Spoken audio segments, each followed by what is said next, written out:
Don't be sending them $1 donations to be hearing brothers crying and stuff, bro. Y'all funny.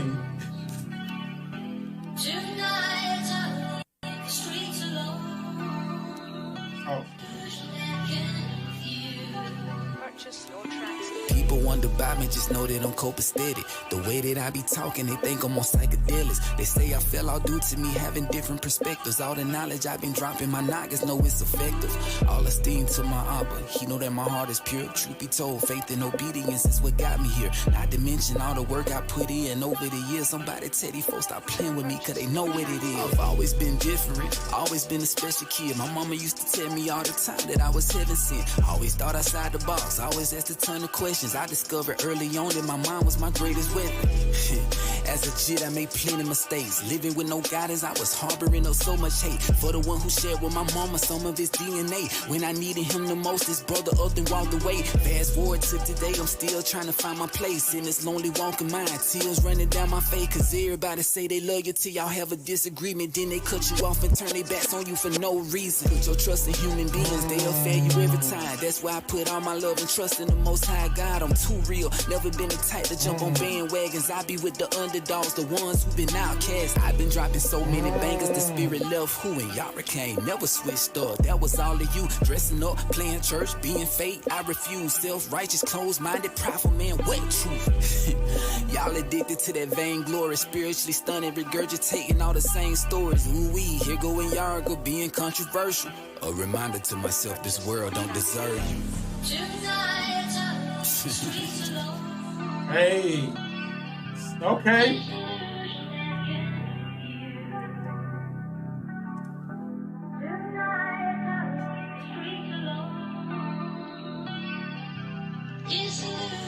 Brian, he was spitting. A reminder to myself, this world don't deserve you.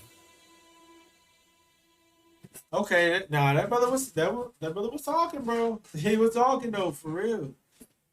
Cause, look, man, I was actually thinking about this yesterday, right? I was sitting here thinking about this last night, and I'm thinking like, bruh, the amount of falling outs with brothers that we be having over disagreements, bruh, be completely unnecessary. Well, why you say that? If a brother going off, he going off, right? And you know what I mean? That's how we be looking at a lot of the times, right? But this is the thing. We tend to forget, right? We tend to forget that we all have a walk that we have to walk. You know what I'm saying? And I was just talking to my wife about this. If you are a brother, right, or a sister, and you and another brother or sister don't agree scripturally, right? Now, this is where it's gonna get real. Why do you gotta think about it, bro? If a brother is trying to tell you something, right, and what you telling and what you telling them don't convict them in their spirit, then that means, yeah, y'all might not agree, but that don't mean that he ain't your brother no more because y'all don't agree. Because what if it's not? What if? I'll put it like this: how can you tell a man to change if he's not convicted in his spirit? Right? The only way you can change a certain aspect of your life is if you convicted in your spirit. If you're not convicted in your spirit about it, then why change? Because if you move solely off of the information without having that conviction, you're not going to be sincere in it a lot of the times. And that's why the perfect example, when we're dealing with people that's in Christianity, a lot of the Christians do not want to leave out of Christianity. One, because it's a stronghold, but two, a lot of them aren't convicted in their spirit. And the difference is when they find that conviction in their spirit, then a lot of them leave. But you have to be convicted in your spirit to jump and go into that thing, just like all of us once was. You got really like sincerely think about it. How can you tell this person to jump and follow along what you got going on if they're not convicted?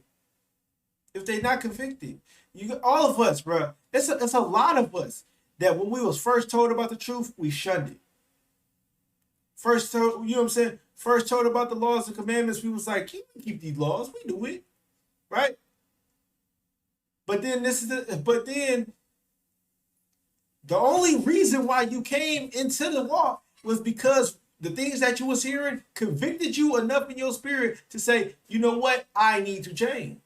That's literally the only reason why you would come into this walk, unless you just going off of hearsay and you just following the crowd, which will not allow you to stay in it, because the conviction is what makes you change. So if a brother's telling me, you know what I'm saying, or if I'm telling a brother, hey, we gotta do it like this, and he's not fully convinced, or he's not convicted in his spirit about it, and he doesn't do it, am I gonna say, oh no, you ain't in the truth, or oh no, you know what I'm saying, I can't rock with you? No. Because he's not fully convinced in his spirit. And this is the thing. You will stop dealing with a brother, right? You will stop dealing with a brother because he don't agree with you. But the issue is, maybe if you continue with your brother, he would either see your point of view and then understand, and y'all can both understand each other's point of view, or you might even, you know what I'm saying, get the brother to see it, and then he might believe in the same thing as you believe, or vice versa. You might believe in what he believes. Like, we so focused on pride. You got to think about it, bro. Christ wouldn't have to come back to restore everything and make sure that everything is perfectly in line if we was all going to be in one agreement. It's not going to happen. It's not going to happen. We're not all going to be in one agreement, but that means, and this is why we need to understand prophecy. We need to understand the scriptures and what it say. If we understand that we're not all going to be in one agreement, then why would we hate our brother for not agreeing? I've won so many brothers over, and not even in my belief, you know what I'm saying, what I believe, but I've won so many brothers over by simply not arguing with them and actually sitting and talking with them. You know what I'm saying? I'm not about to debate. I'm not about to go back and forth. I will hear you out. I will listen to your perspective. For sure, absolutely, 100%. And if I don't agree with your perspective after you tell me it, that doesn't mean that I'm gonna stop dealing with you like a brother. You still my brother. I'm still gonna love you. Like, it's like that's what be killing me about Israel, man. We'll disagree on one point. It's so many of these laws that we keeping together. But we disagree on one point, and we get offended in one point, and then we just throw a whole, you know what I'm saying, our whole unity away. I'm going to tell you right now, bro, if you are striving to keep the commandments based off of the understanding that you have in this day, you my brother, and I love you.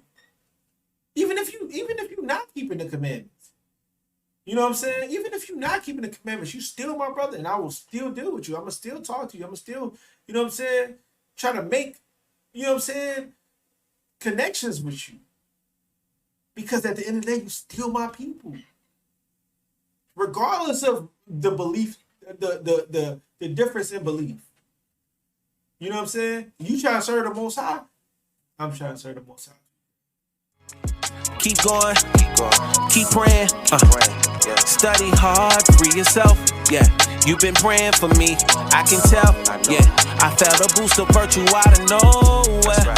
Keep going, keep praying, study hard, free yourself, yeah. You've been praying for me, I can tell, yeah. I can tell, look, the greatest story ever told